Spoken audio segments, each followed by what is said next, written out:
www.fmliberté.com.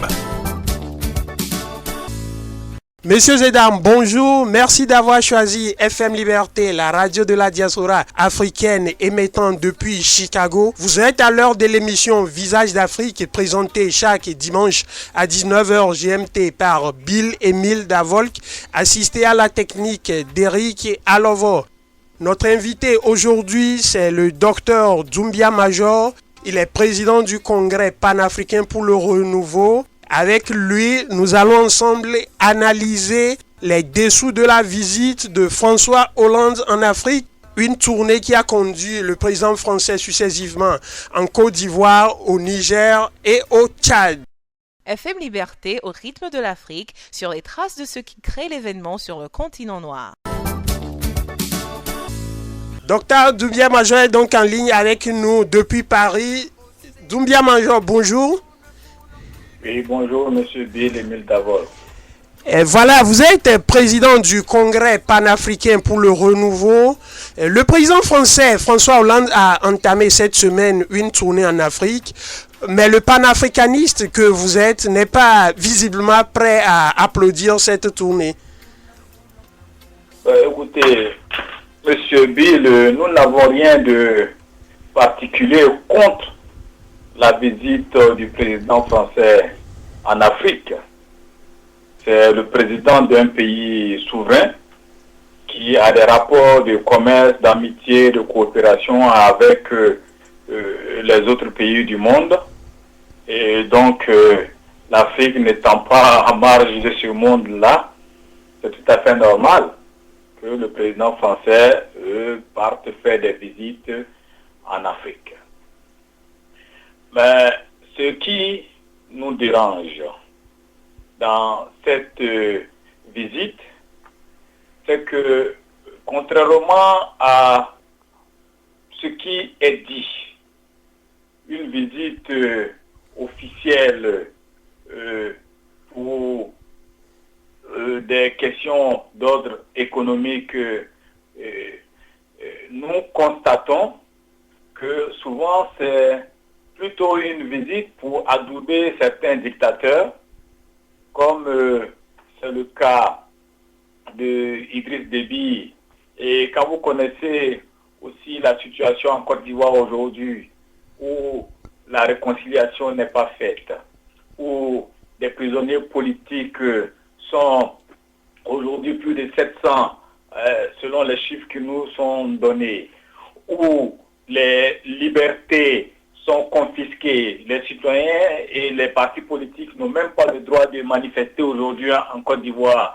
Si les manifestations ne sont pas suspendues ou interdites par le ministère de l'Intérieur, ce sont des conseils municipaux ou des mairies qui sont poussés à prendre des décrets d'interdiction des manifestations. Et donc, il y a dans ce pays un véritable recul démocratique avec une commission électorale indépendante qui est tout sauf indépendante. Donc on dirait une commission électorale dépendante qui finalement n'est qu'un instrument de réélection de M. Ouattara, du président Ouattara. Et les droits de l'homme, la situation des droits de l'homme n'étant pas reluisante, nous ne comprenons pas que François Hollande fasse ce déplacement, alors qu'en France, d'ordinaire, on nous dit que nous sommes dans ce que nous appelons le pays des droits de l'homme. Et ce qui nous choque aussi, c'est que dans ces pays et dans nombreux pays d'Afrique, la France arrive pour défendre ses intérêts économiques et stratégiques, et on a tendance à faire croire que la France est présente dans ces pays par humanisme ou par générosité ou par simple amitié, ce qui n'est pas vrai.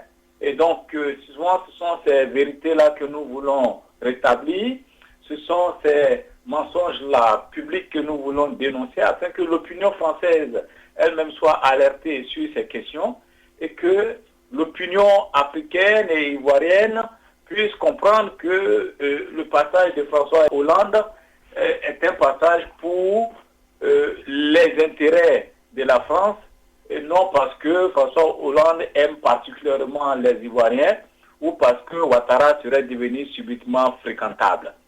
Quand on quitte un pays comme la France, où le droit à la vie des citoyens est respecté, et qu'on arrive à Abidjan, voir M. Ouattara dans un pays où le droit à la vie des citoyens n'est pas respecté, je pense que la moindre des choses, c'est d'attirer le regard du président en question sur ces questions qui sont essentielles. Vous savez, il y a quelque chose qui est très important et qu'il faut garder à l'esprit, n'est-ce pas? C'est que dans ces pays africains-là, surtout dans ces anciennes colonies françaises, le droit à la vie des citoyens n'est pas respecté. Ça veut dire quoi? Ça veut dire que des personnes naissent dans un pays, les anciennes colonies françaises-là, ces pays-là ont des relations économiques avec la France. Ces pays-là, souvent, sont des pays dirigés par des individus qui sont mis au pouvoir ou soutenus militairement par la France. Mais une des réalités, c'est quoi? C'est que les citoyens de ces pays, lorsqu'ils ne travaillent pas, indépendamment de leur volonté, ils n'ont pas droit à un minimum de leurs ressources, des ressources de leur pays, pour sauvegarder leur vie.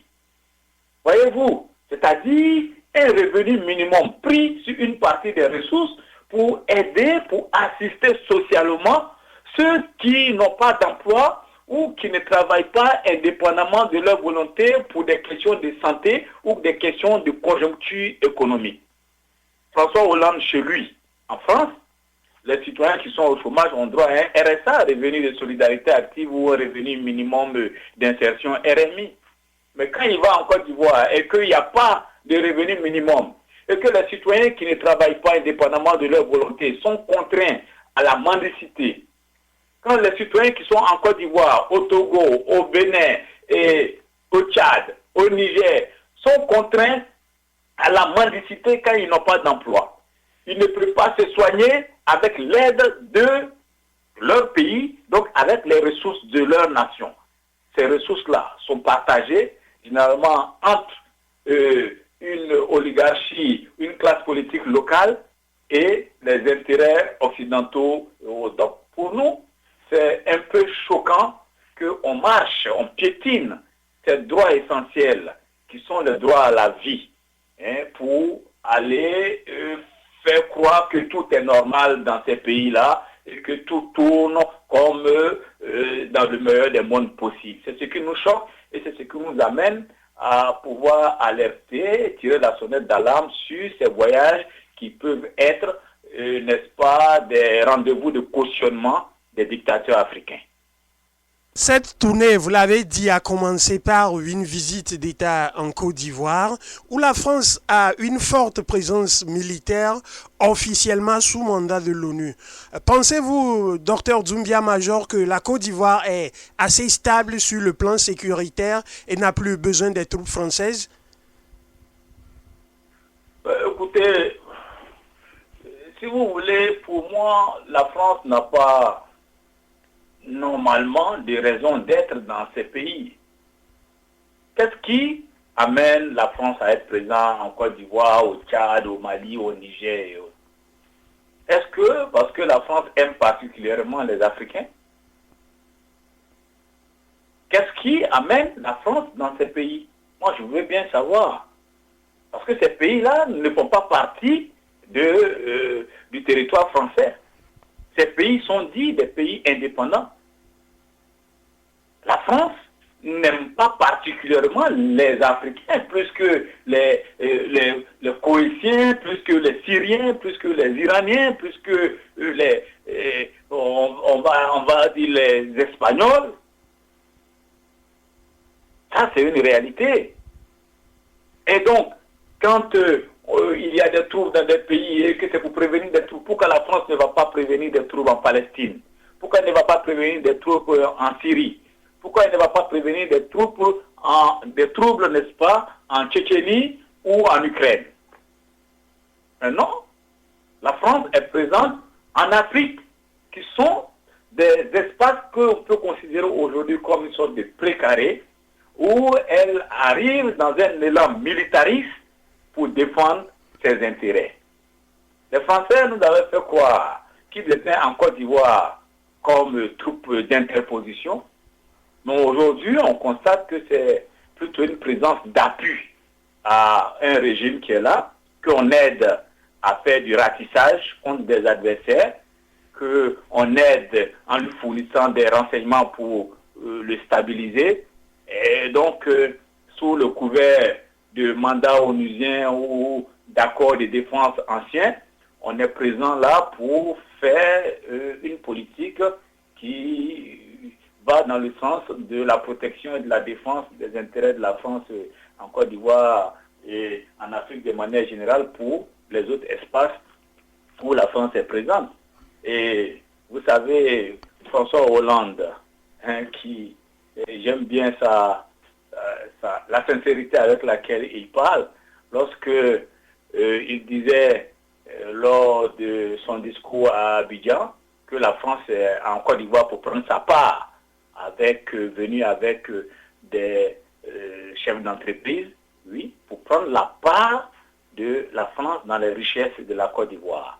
Donc François Hollande est sincère.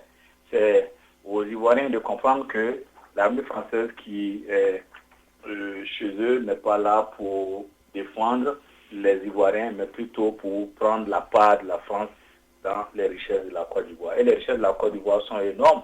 Quand le président Ouattara les cite en quelques mots, il nous parle de 3 milliards de tonnes de fer, il nous parle de 3 milliards de tonnes de nickel, il nous parle de 1 milliard 200 millions de tonnes de bauxite, il nous parle de 100 000 carats de diamants, et il nous parle d'un pays qui a un potentiel de minéralisation aurifère, qui est l'un des plus, on va dire, grands en Afrique de l'Ouest, avec une main-d'œuvre bon marché, où les citoyens sont payés à 25 centimes de l'heure, voyez-vous. Et donc, c'est un pays où la France arrive pour prendre des marchés sur le plan des travaux publics, au niveau de l'eau, au niveau de la construction des ponts et des routes, au niveau de l'électricité, des télécommunications. Donc, c'est un marché pour la France. Voyez-vous, donc je vais juste m'arrêter là pour dire que la présence de l'armée française, elle n'est pas particulièrement souhaitée par les Ivoiriens. Non, elle n'est pas souhaitée par les Ivoiriens. Elle est certainement souhaitée par le président Ouattara qui a besoin de cette armée comme force d'appoint. Sinon, l'armée française n'a rien à faire en Côte d'Ivoire. Les Ivoiriens sont suffisamment grands pour régler leurs problèmes démocratiques sans que l'un des camps ait l'impression qu'il est plus fort parce qu'il a le soutien de l'armée française qui aujourd'hui a un rôle de force d'appoint au régime. L'armée française est également présente au Mali où l'opération Serval a cédé sa place à Barkhane. Néanmoins, si AQMI, Al-Qaïda au Maghreb islamique semble neutraliser, le mouvement national pour la libération de l'Azawad garde toujours la tête haute. Pourquoi la France ne combat pas farouchement le MNLA? Vous savez, sur la question du MNLA et de l'intervention française Serval, avant même que l'intervention n'ait lieu, j'avais produit un test, un document que vous pouvez trouver sur Internet, dans lequel je disais que l'armée française va intervenir au Mali, mais il va laisser une poche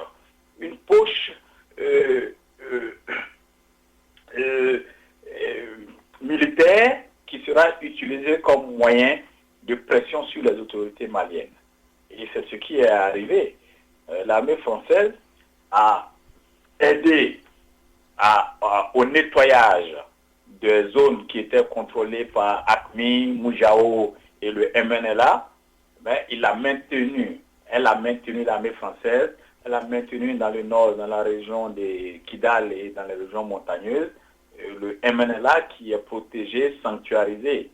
Maintenant, pour comprendre les mobiles de tout ce genre de comportement de l'armée française, il faut savoir que l'armée française n'est pas allée au Mali pour aider les Maliens. L'armée française est allée au Mali pour défendre ses intérêts. Voilà. Et donc, j'ai souvent tendance à dire que le MNLA lui-même, il est la création de l'ancien régime en France, les Alain Juppé et autres qui demandaient, lorsque ces choses-là commençaient, de discuter avec le MNLA.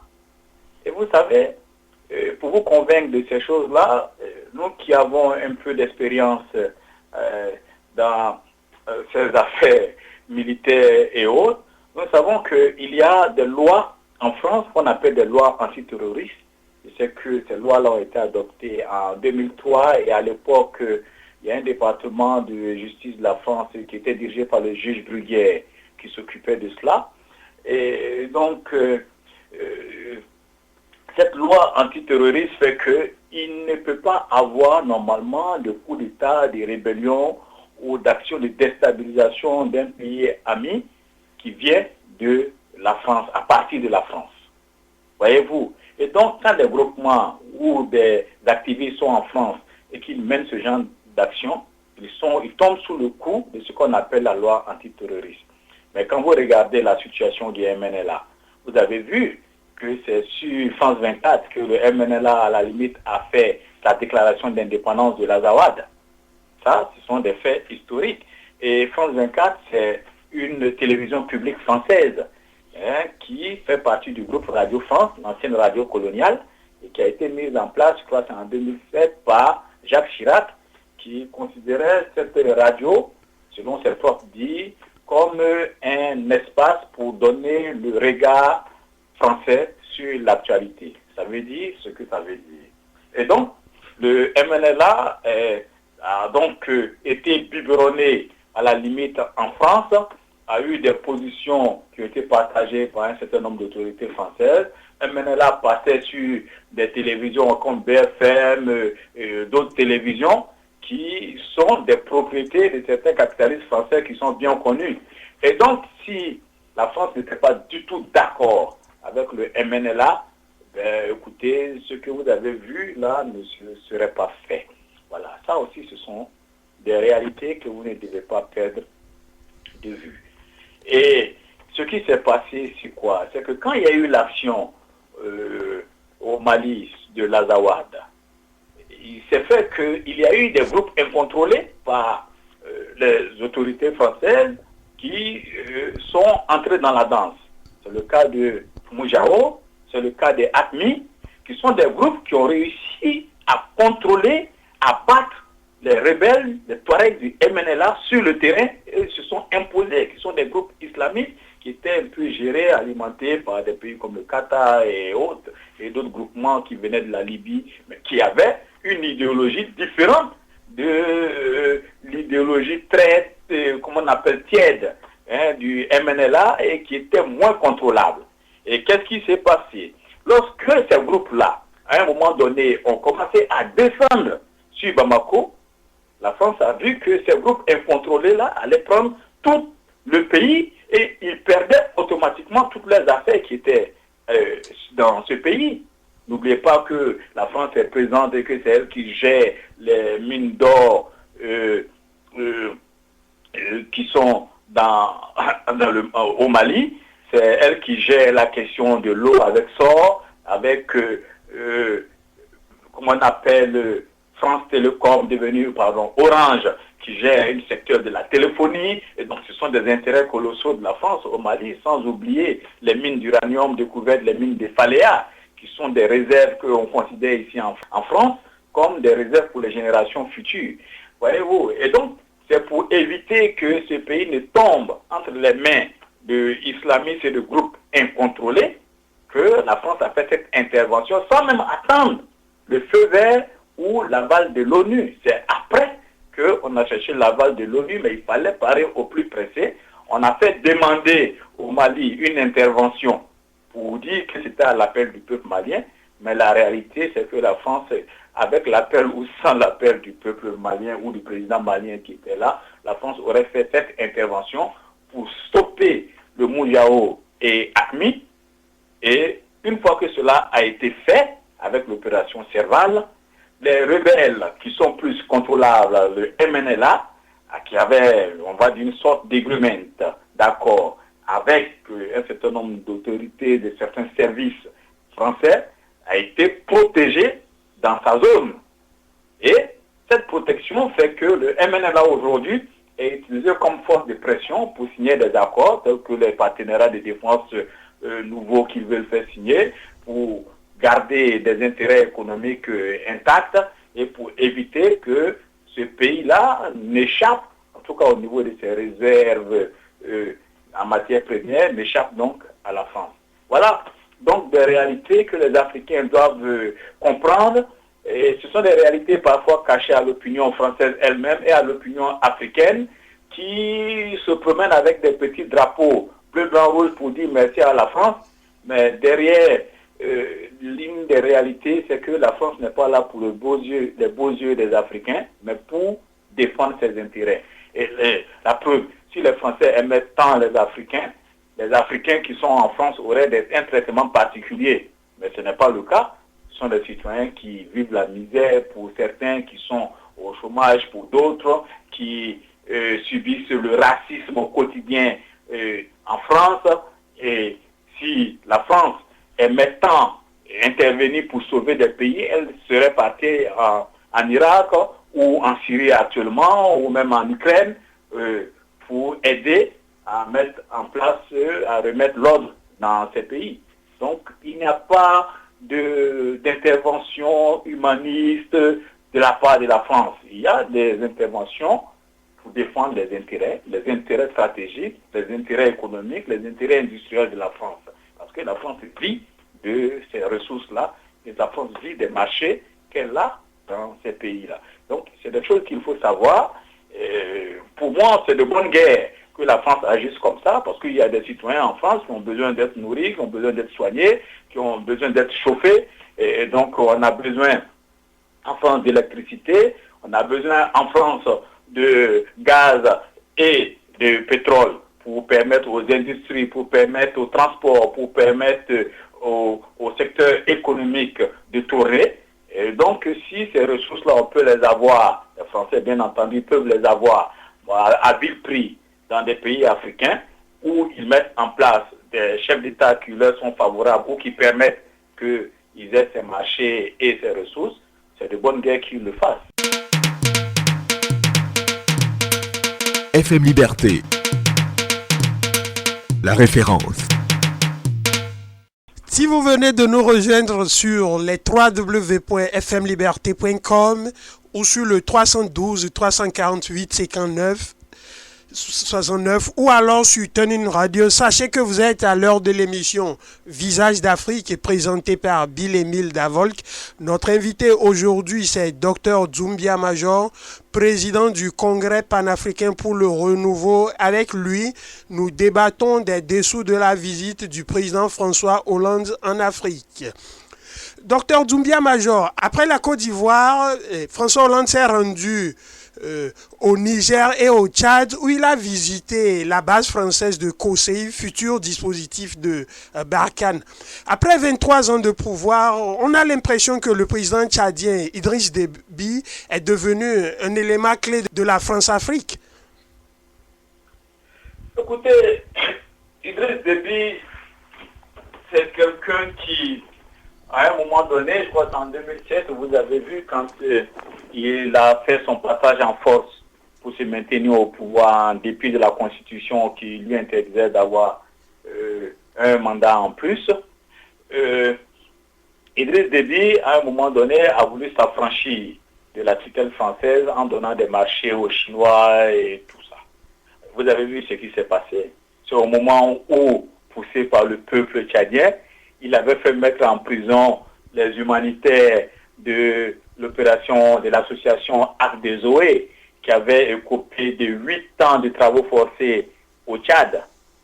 Et donc, dans cette tentative d'affranchissement vis-à-vis de la France, les Français lui ont montré d'une certaine façon qu'ils ne pouvaient pas s'affranchir d'eux. Ils ont laissé une rébellion l'attaquer, encadrée jusqu'au niveau de la capitale où la résidence présidentielle même a été encerclée par les forces rebelles.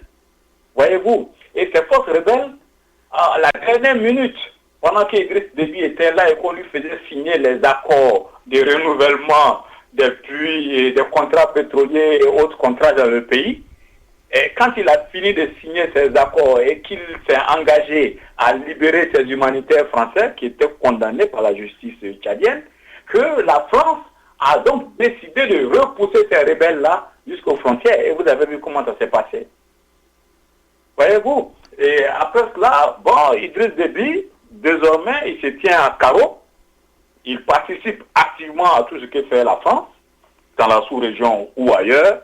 En tout cas, c'est quelqu'un qui a compris que pour rester au pouvoir, il avait besoin de la bénédiction de la France et je pense que ça lui réussit très bien. Voyez-vous? Et donc, il donne son pays aujourd'hui comme le siège de l'opération Barkhane. On nous fait savoir qu'il y aura à peu près 3000 hommes pour surveiller les activités terroristes. Mais qu'est-ce que la France a à surveiller les activités terroristes en Afrique?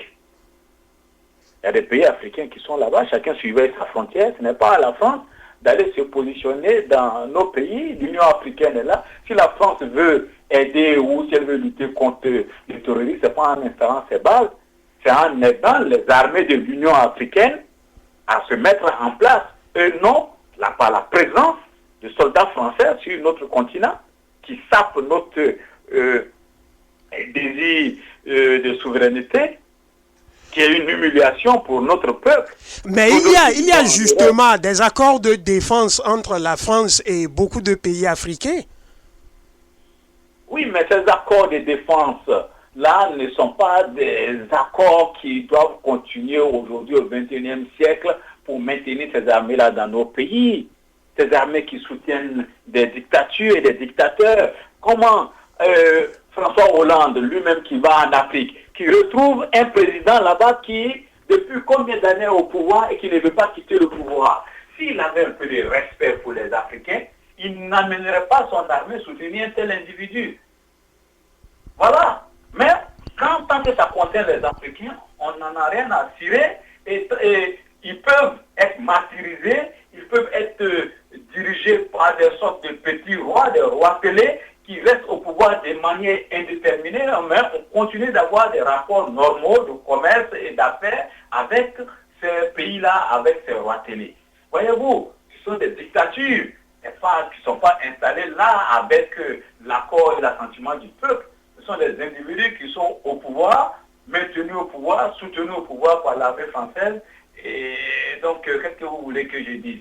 Pour moi, la France ne devait pas cautionner ces individus qui violent les droits de l'homme dans leur pays. Idriss Déby qui fait disparaître des opposants. Jusque-là, encore, on a de nombreuses affaires de disparition d'opposants au Tchad. Mais ça, la France ne tient pas compte quand François Hollande se rend là-bas. Le cas de la Côte d'Ivoire, où François Hollande va se faire rendre l'honneur militaire par des forces républicaines de Côte d'Ivoire qui sont accusées d'avoir tué plus de 700 personnes par une commission d'enquête mise en place par Ouattara lui-même. Bon, un président d'un pays qui prétend être un pays des droits de l'homme, qui va recevoir le salut militaire et le salut d'honneur par des individus qui sont poursuivis par la justice internationale, soupçonnés par la justice internationale d'avoir commis des crimes les plus affreux qui puissent exister. Pour certains, ont mis des centaines de personnes dans des conteneurs qu'ils ont exposés au soleil. Toutes ces personnes-là sont mortes. C'est le cas de Fofié Kouakou, qui est jusqu'à aujourd'hui sous sanction de l'ONU pour ces crimes-là. C'est aussi une armée des FRC, plus de 700 morts dans la zone de Djokoué et tout. Il y a eu une impunité. Aucun de ces chefs de guerre n'a été puni. Et le chef militaire de ces personnes-là aujourd'hui a fait une conversion vers des espaces politiques, le Parlement, et bon, François Hollande qui va saluer tout ça, et voilà. Donc, vous avez un président français qui n'a plus de la situation des droits de l'homme, des questions d'impunité, des questions de liberté confisquée qu'il y a en Afrique. Pour lui, ce qui compte, c'est la défense des intérêts matériels, des intérêts stratégiques de la France, que ces Africains-là tuent tous leurs compatriotes, on n'en a rien à foutre, que ces Africains-là donnent un revenu minimum ou qu'ils ne le donnent pas à leurs concitoyens, on n'en a rien à foutre. Les pays africains sont des pays où les citoyens, pour nombre d'entre eux, vivent en esclavage, alors que ces pays-là ont des ressources qui, si elles étaient bien gérées, elles étaient bien partagées, permettraient à chacun d'avoir au moins le minimum vital pour vivre de manière digne. Cette dignité n'est pas respectée, mais les autorités françaises, le président français, n'en a rien à foutre. Il se rend dans ces pays-là pour défendre ses intérêts et il ira dans d'autres pays africains qui peuvent être des dictatures, mais tant que ces intérêts sont préservés, sauvegardés, et que ces entreprises continuent de ramener de l'argent et des ressources en France, ben, ce sera tant mieux pour lui. Les Africains n'ont qu'à se défendre eux-mêmes. Vous venez de le mentionner, le volet important de la tournée africaine de François Hollande est la signature des accords de partenariat économique. On sait que l'Afrique a un sous-sol très riche, doublé d'un potentiel humain considérable. Mais peut-elle vraiment amorcer un réel décollage économique sans forcément le coup de pouce de l'Occident et des institutions de Bretton Woods? Vous savez, j'aime à dire que ce que les Français font en Afrique, tout le monde peut le faire. Nous pouvions le faire si nous avions une avancée scientifique et militaire sur la France. Nous pouvions aller en France, aller à Bonneuil-sur-Marne, aller à Ivry-sur-Seine, aller à Sarcelles ou dans d'autres banlieues, détecter des voyous, détecter des mégalomanes, détecter des voleurs et les mettre au pouvoir, leur apporter une assistance, un appui militaire pour mater leur population, pour mater les individus qui veulent le bonheur véritable de leur peuple, tant que ces personnes-là, ces voyous-là, peuvent nous donner une part des ressources de la France pour notre économie. C'est le schéma qui est mis en place. Les Africains n'ont pas besoin de la France pour amorcer leur développement. C'est la France qui a besoin des Africains pour maintenir son avancée sur le plan économique et sur le plan industriel, parce qu'elle a besoin des ressources qui viennent d'Afrique. Elle a besoin de l'uranium du Niger. Vous l'avez dit tout à l'heure, avec une taxe à 5% sur l'uranium qui, selon les dernières informations que nous avons, serait passée à 12%. Mais voyez ce qu'il fait. Voyez ce qu'il fait. Et donc, cet uranium-là, qui va alimenter les centrales thermiques et les centrales nucléaires en France, et vous savez que c'est de la fission de l'atome d'uranium que est produit de la chaleur qui est utilisée pour produire de l'électricité. Donc, chaque matin qu'un Français va au travail en train ou en métro, il utilise de l'uranium qui provient soit du Gabon, soit du Niger, soit d'autres pays africains où Areva, ancienne Kojima, est implanté. C'est dans ce militarisme que la France alimente ses industries avec de l'énergie électrique, de l'énergie nucléaire, avec le pétrole, et donc qui lui permet d'avoir les matières premières stratégiques et d'autres matières premières pour ses industries, le coton et tout ça. Voyez-vous? Donc, c'est la France qui a besoin de ces pays et elle a besoin qu'à la tête de ces pays, il y ait des individus qui garantissent les intérêts de la France et lui permettent d'avoir accès à ces ressources importantes pour son industrie et ces ressources stratégiques à vil prix. Voilà. Donc, à partir du moment où vous avez des ressources stratégiques à vil prix, des ressources qu'il faut pour votre énergie à vil prix, vous pouvez dégager des marges bénéficiaires, avoir un PIB de 3, 4, 5, 6 chiffres. Mais la réalité, c'est quoi? C'est que les ressources qui permettent l'industrialisation de la France viennent en grande partie des pays africains et sont des ressources acquises à des prix qui ne permettent pas aux Africains d'en tirer fortement un profit qui pourrait apporter un bien-être aux populations sur le terrain. Donc, il y a la misère qui est entretenue, il y a la pauvreté qui est entretenue, il y a les ressources qui sont prises au peuple au profit de quelques dictateurs qui vivent dans un luxe insolent, et une partie de ces ressources-là viennent en France. Et je pense que, pour moi, je trouve que c'est de bonne guerre. La France est dans son rôle, je ne lui en veux pas. Je pense que c'est aux Africains de prendre conscience que l'avancée de la France est une avancée fragile qui part de leur ignorance et qui part des ressources qui sont prises sur leurs différents territoires.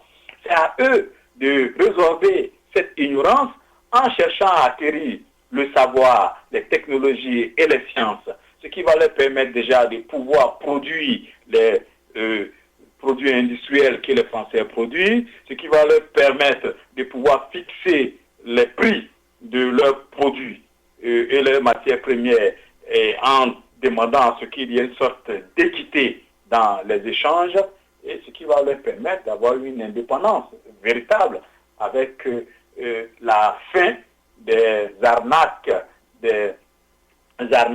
comme la question du CFA, où les pays africains sont obligés de mettre une partie de leur argent sur ce qu'on appelle des fonds d'opération, des comptes d'opération en France. Voyez-vous, toutes ces inepties qui sont encore permises sur notre continent, avec à la tête nos chefs d'État qui en réalité sont, pour beaucoup d'entre eux, des sortes de marionnettes. Sur la question du CFA, il y a l'idée d'une monnaie unique africaine que beaucoup de dirigeants évoquent souvent. Est-ce que l'Afrique est prête pour une monnaie unique sans l'aide de la France? Je vous dis encore, l'Afrique n'a pas besoin de l'aide de la France. L'Afrique n'en a pas besoin. Les Africains sont déjà à terre. Avec ou sans l'aide de la France, ils ne peuvent qu'aller de l'avant. Ils ne peuvent pas régresser puisqu'ils ne sont déjà à terre. Quand on est à terre, on ne peut pas tomber. Celui qui est debout qui tombe. Les Africains sont déjà à terre. La preuve, quand il y a les crises économiques dans le monde, généralement, ils ne sont pas affectés parce que, écoutez, c'est des gens qui n'ont pas de droits. Ils n'ont pas de droits de santé, ils n'ont pas de droits vitaux, ils n'ont pas de droits de logement. Qu'est-ce que vous voulez? Tout est à conquérir sur ce continent. Toutes les libertés sont à conquérir, tous les droits sont à conquérir. Et donc, on n'a pas besoin de la France pour avoir ces droits. On a fait combien d'années de coopération avec les Français sans avoir ces droits? Ce n'est pas maintenant que les choses vont changer. Pour avoir une monnaie, pour avoir une souveraineté de nos États, on n'a pas besoin de l'assistance de la France qui gère aujourd'hui notre monnaie comme, je vais dire, un mafieux pourrait administrer des individus qui sont sous son contrôle. Pour moi, l'Afrique n'a pas besoin de la France pour amorcer son développement. On peut maintenir une coopération honnête, une coopération dans le respect de la dignité des différentes parties, et une coopération dans laquelle on sait que ce qu'on prend à l'autre n'est pas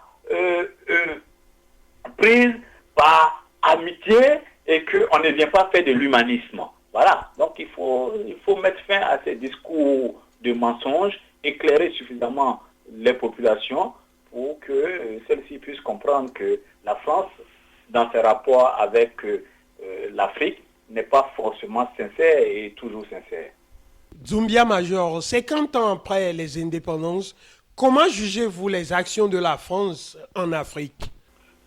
Vous savez, pour l'opinion publique africaine et pour nos frères de la diaspora, il faut comprendre que depuis les indépendances, et d'ailleurs pourquoi est-ce que la France a lâché les pays africains après 45 jusqu'en 60?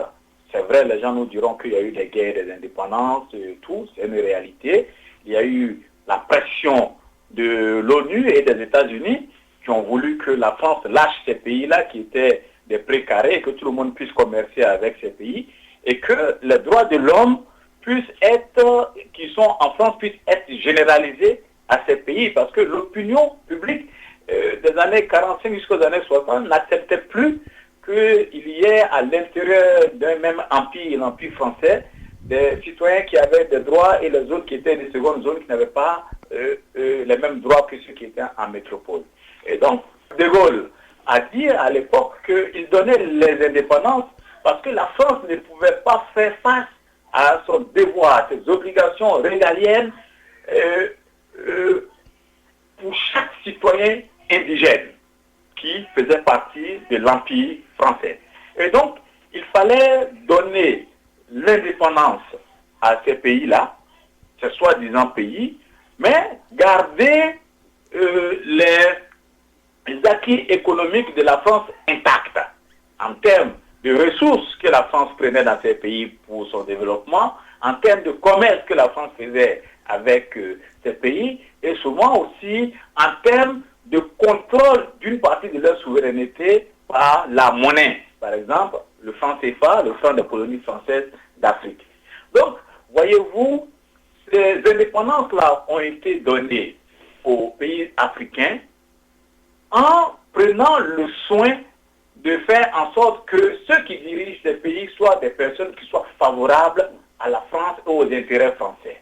Et donc, les référendums étaient des référendums pour détecter ceux qui sont, on va dire, pour la communauté française ou ceux qui sont contre la communauté française. Et de manière générale, c'est pour la communauté française que beaucoup de nos chefs d'État ont appelé à voter, ceux qui étaient nos chefs d'État, ceux qui étaient opposés à la présence de la communauté française, donc qui garantit les intérêts de la France, ont été pour beaucoup assassinés, tués, et vous savez ce qui s'est passé.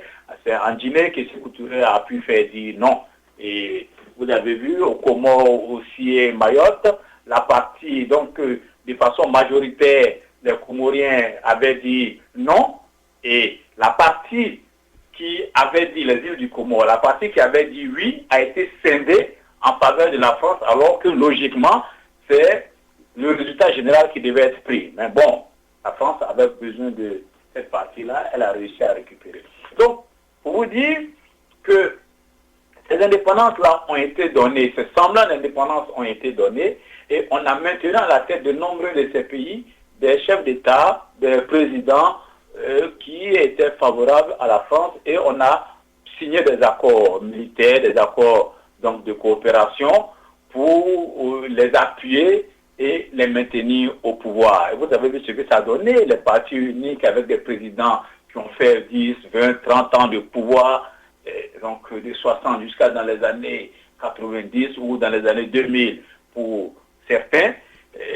Donc, avec une armée française qui servait de force de protection de ces chefs d'État-là qui n'ont d'ailleurs pas mis en place de véritables armées nationales indépendantes et souveraines, mais qui se laissaient contrôler par la France, surveillés par la France et aidés militairement par la France, parce que bon, ils étaient là comme des serviteurs des intérêts de la France. Voyez-vous? Et donc, à partir des années 90, la France va décider de changer son dispositif parce qu'il y a eu une sorte de prise de conscience, il y a eu des écrivains, des intellectuels africains qui ont commencé à dénoncer ces choses, il y a eu la mauvaise conscience aussi à partir de l'opération turquoise qui a mis la France dans une situation de complicité de génocide au Rwanda. Et donc, tous ces soulèvements, ces prises de conscience ont amené les Français à dire qu'il fallait qu'ils réadaptent leur présence en Afrique. D'où les décisions de démantèlement de certaines bases, de réduction de certaines bases, et pour, n'est-ce pas, garder une présence qu'on dirait minimum. Mais il faut dire que cette présence minimum qu'on avait décidé de garder désormais était aussi due au fait que les Français savaient qu'ils avaient désormais les moyens de maintenir leurs intérêts sauvegardés tout en étant présents de façon moins visible qu'avant, parce qu'ils ont des nouveaux dispositifs d'observation, notamment les constellations des satellites Galileo, par exemple le projet Galileo, qui permet à l'armée française, qui a un volet militaire, qui permet à l'armée française de pouvoir observer les théâtres d'opération, de pouvoir même détecter des présences ou des positions. Donc le dispositif Galileo est un dispositif un peu européen ou français, comme le Global Position, le GPS, pardon, c'est ça, américain. Voyez-vous. Et donc, ce dispositif-là permet désormais aux Français de pouvoir observer du haut, de 23 000 mètres d'altitude, de pouvoir observer les théâtres d'opération. Donc, ils n'ont plus besoin forcément d'être présents sur les théâtres eux-mêmes. Il suffit de dire aux chefs d'État qu'on soutient que les adversaires se trouvent à telle position, on leur donne des photos satellites, on leur donne des mouvements des troupes, et ça permet déjà de faire la différence au profit du chef d'État qu'on soutient ou d'une rébellion qu'on soutient dans le cas où on veut dégommer un chef d'État qui est devenu incontrôlable ou qui est contre les intérêts de la France. Voyez-vous, donc il y a eu une réadaptation du dispositif français, réadaptation qui apparaît dans les nouveaux accords où ce qui est mis en avant désormais ce sont les échanges d'informations. Et les informations comprennent donc les informations de données satellites, les informations d'écoute téléphonique et les informations des drones, par exemple, qui, n'est-ce pas, peuvent donner des informations sur les théâtres d'opération en temps réel. Voyez-vous, donc ce sont ces adaptations ou ces réadaptations qui sont faites, mais qui visent toujours à rester là et à défendre les intérêts de la France, parce que la France a besoin de ces pays pour son économie, pour la stabilité économique et pour éviter aussi qu'il y ait des troubles dans, comme on appelle, en France. Donc, voyez-vous, parce que, et je le dis souvent, et c'est ce qui s'est passé en Libye, Kadhafi est un monsieur qui avait décidé d'utiliser le système capitaliste contre les Occidentaux. Ça veut dire quoi? Il a mis en place un fonds souverain libyen. Et ce fonds souverain libyen, donc, était une sorte de tirelire qui gardait une partie des bénéfices de la vente du pétrole. Et ces bénéfices étaient utilisés pour l'achat d'industries, pour l'achat des hôtels, pour l'achat des stations-service partout en Afrique, vous avez vu, pour le développement des compagnies d'aviation nationale, le développement d'usines d'automobiles. Et donc, Kadhafi était dans un élan, dans un schéma de mise en place d'un capitalisme libyen qui pouvait se passer de la vente du pétrole désormais. Et donc, les Occidentaux, la France et autres ont compris que si Kadhafi venait à fermer les puits de pétrole parce qu'il avait suffisamment d'argent et qu'il avait réorienté ses activités vers le commerce, vers l'industrialisation et vers un capitalisme comme celui qui se pratique en Europe, cela était un danger pour les Occidentaux de manière générale et pour la France en particulier, parce que le pétrole fermé va agir sur le coût du pétrole au niveau mondial et les transports, les entreprises qui vivent ou dont les activités dépendent du pétrole vont voir les coûts de production s'élever et automatiquement ça crée un système d'inflation. Il faut réadapter les salaires et donc Kadhafi était devenu un danger véritable pour les Occidentaux, pour la France.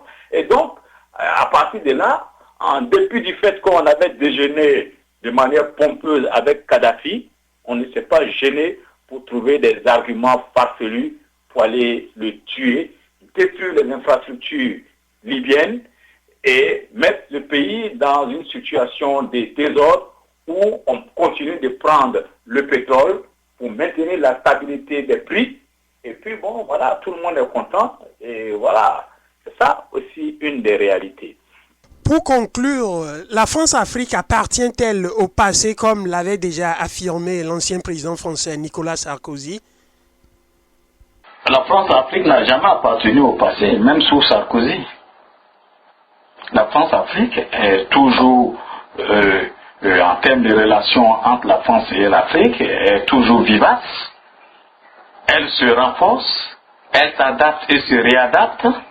Mais la France-Afrique n'est pas du passé et tel que les choses se font avec aujourd'hui le rapport Védrine qui dit que l'Afrique est une chance pour la France, tel que vous voyez les opérations Barkhane et les opérations telles que Bicol qui prennent une autre forme en Côte d'Ivoire et d'autres opérations qu'on voit à Sangaris et ailleurs en Centrafrique, vous comprenez que l'intervention et le militarisme français en Afrique est loin d'être du passé.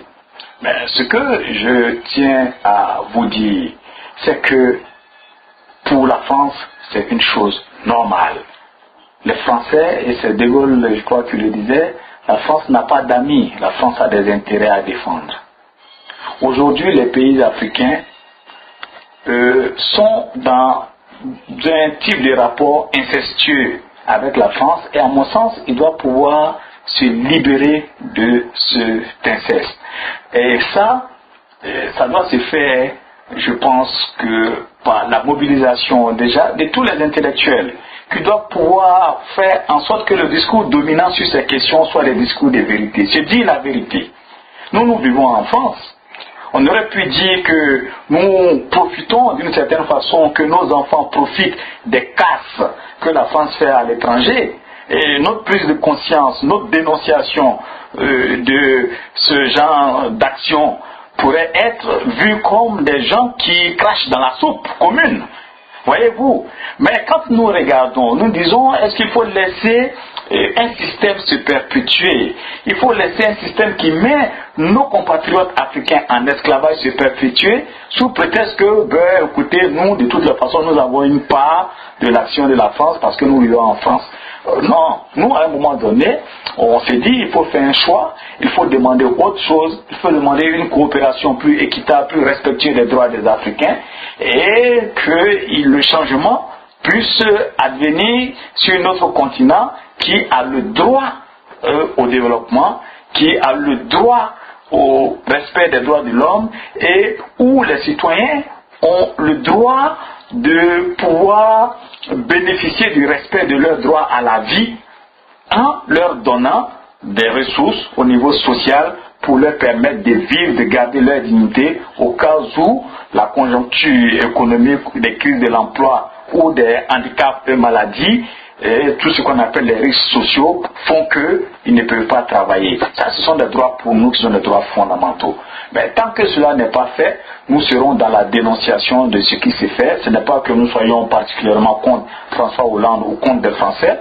Bien au contraire, nous avons des amis français, nous avons des amis socialistes. Mais ce que nous disons, c'est qu'il faut revoir nos coopérations. Parce que c'est facile.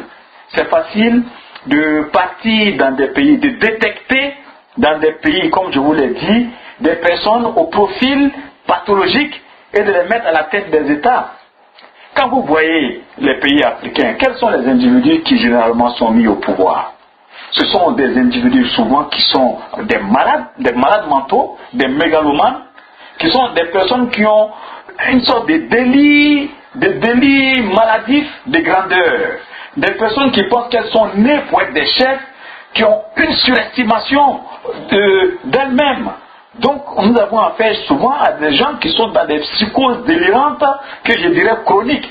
Donc on prend un tel individu et on lui donne le pouvoir. On détecte ce type d'individu, des personnes qui sont prêtes à tuer père et mère et tous leurs concitoyens s'il le faut pour le pouvoir. Quand on détecte des gens pareils, on les soutient avec la radio coloniale, on leur donne les moyens, on les soutient militairement.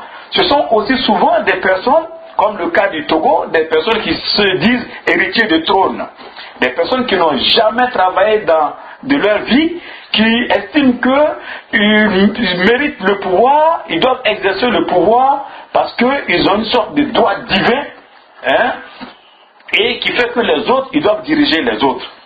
C'est le cas au Maroc, on va dire, bon, là-bas nous avons un système de royauté où on peut gérer par sa naissance, mais au Togo, au Congo où il y a les Kabila, à l'autre Congo où on prépare des fils pour les mettre au pouvoir. Donc ce sont des individus pareils qui se disent que, où la France se dit que celles-là, elles ne peuvent rien faire d'autre si ce n'est pas le pouvoir. Et donc on les met au pouvoir, on peut même les soutenir, et c'est ceux-là qui attirent le pouvoir. Souvent aussi ce sont des voleurs, ce sont des individus cupides, ce sont des individus d'une vénalité connue. Quand vous voyez des chefs de guerre qui présentent des Ferrari, qui présentent des Lamborghini, qui ont des parkings, de stockage des véhicules dignes des concessionnaires auto, on sait que ce sont des personnes qui sont plutôt matérialistes et sensibles à ce genre de choses. Et donc quand on donne du pouvoir à ce genre de personnes, vous pensez quoi? Qu'est-ce qu'elles vont faire? Elles vont chercher plutôt à rester là au pouvoir, parce qu'elles se disent que c'est le pouvoir qui leur permet d'avoir ces privilèges farfelus là. On ne va pas mettre quelqu'un qui a une certaine distanciation vis-à-vis du matériel au pouvoir, parce qu'on s'est dit qu'il peut échapper au contrôle. Souvent aussi ce sont des personnes qui ont commis des crimes et pour qui le pouvoir garantit une sorte d'impunité et d'immunité. C'est le cas de la Côte d'Ivoire aussi, ou le cas d'autres pays où des individus, des anciens chefs de guerre ou des seigneurs de guerre, ou des individus qui dirigeaient les volets politiques ou des branches politiques de rébellion, qui ont commis des crimes, qui sont poursuivis, sont aidés. On les encourage d'ailleurs à dire, écoutez, il faut prendre le pouvoir, parce que pour ces personnes, aujourd'hui le pouvoir est devenu une sorte de garantie d'impunité et d'immunité. Voilà, donc des profils pareils, des profils d'individus qui sont manipulables, des profils qu'on peut faire chanter, qu'on met à la tête des États africains, on les appuie. Et ces individus-là se disent qu'ils doivent mourir au pouvoir. Souvent, ce sont aussi ce qu'on appelle des bébés de la République, des gens qui vivent au lait et au biberon de la République, comme des gens comme les Bédiers, qui depuis 23 ans sont dans la République, ils ne travaillent pas, ils ne font rien de bon, ils sont nourris, logés, leurs femmes et enfants sont logés par la République. Ces individus pareils se disent écoutez, ils ont toujours vécu par le pouvoir, aux frais de la République, et ce sont ces individus pareils qui sont détectés, mis au pouvoir, donc une sorte de place de notable, prête à tout, y compris à brader leur pays, pourvu qu'on les aide à se maintenir au pouvoir. Donc, aujourd'hui, en France, les sociologues, les spécialistes africains et autres détectent ce type de profil, on leur apporte l'assistance et on les met au pouvoir. Et qu'est-ce que vous attendez de ce genre d'individus? C'est de prendre leur part, de vivre dans un luxe insolent et de donner la part de ceux qui les maintiennent et les protègent au pouvoir. Voilà une des réalités. Et quand par hasard ou par une élection qui échappe au contrôle, un individu qui aime véritablement son pays, qui est distant vis-à-vis des privilèges et autres acteurs de pouvoir, qui veut donner l'indépendance véritable à son pays, souvent ce sont des rébellions qu'on organise pour le dégommer de là. Et aujourd'hui, la France a les moyens de dégommer tous les chefs d'État africains. Je vous l'ai expliqué tout à l'heure, avec des dispositifs comme Galileo, qui leur permettent de voir les différentes positions, de donner des informations à tel camp contre tel autre. Mais quand quelqu'un du ciel peut voir ta position, quelle guerre tu peux mener contre cette personne? Voilà, ce sont des réalités qui sont là. Donc notre continent est maintenu dans le sous-développement, en partie, je dis bien en partie, mais pas en totalité, à cause de la France, qui a une action de néocolonialisme d'État, souvent dans nos pays, avec son armée qui est là. Bien entendu, il faut comprendre cela, que faisant partie des facteurs, l'un des facteurs externes qui explique le sous-développement de nos pays, mais ce n'est pas l'unique facteur. Il y a aussi des facteurs internes qu'il faut pouvoir connaître, qui maintiennent nos pays dans le sous-développement, et ces facteurs-là sont bien entendu nombreux, donc on ne va pas que accuser la France. Donc parmi ces facteurs, il y a des facteurs qui pourraient être appelés des facteurs culturels et sociaux, le niveau des mentalités à la limite pré-rationnelle dans certains de nos pays, des croyances aux chamans, aux sorcelleries, le poids des religions. Vous voyez comment les religions aujourd'hui dans notre pays impactent sur la gestion du politique, où on peut prendre des religieux pour aller calmer des populations. Il y a le poids des coutumes et de nos cultures, et il y a la gérontocratie, la soumission au roi. Donc il y a plein de facteurs, je ne vais pas citer tout ça, le tribalisme, l'ethnicité et autres, donc les problèmes identitaires, tout ça qui font partie des facteurs internes. Il y a des facteurs liés aussi, que j'appelle des facteurs personnels, qui sont par exemple la question des dirigeants égocentriques, des dirigeants corrompus. Je vous ai parlé des malades mentaux et des mégalomanes, comme ceux que j'ai cités, pour qui c'est de façon naturelle qu'ils doivent diriger leurs concitoyens. On a donc tous ces facteurs-là, en plus des facteurs institutionnels qu'il faut adjoindre aux facteurs néocoloniaux que j'ai cités au niveau de la présence de l'armée française.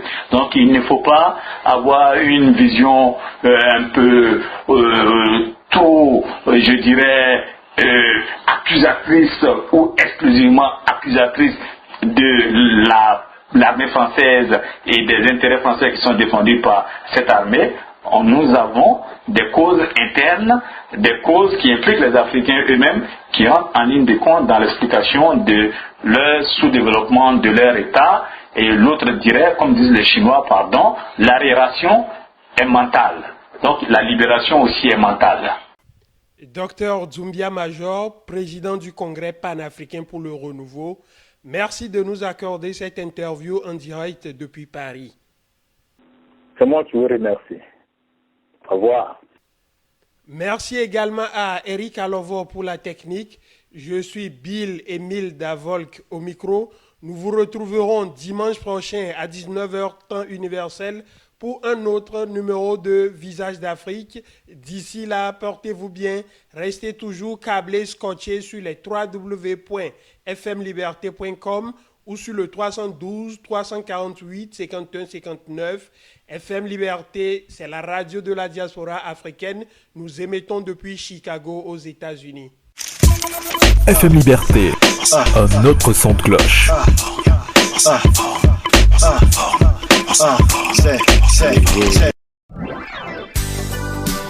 www.fmliberté.com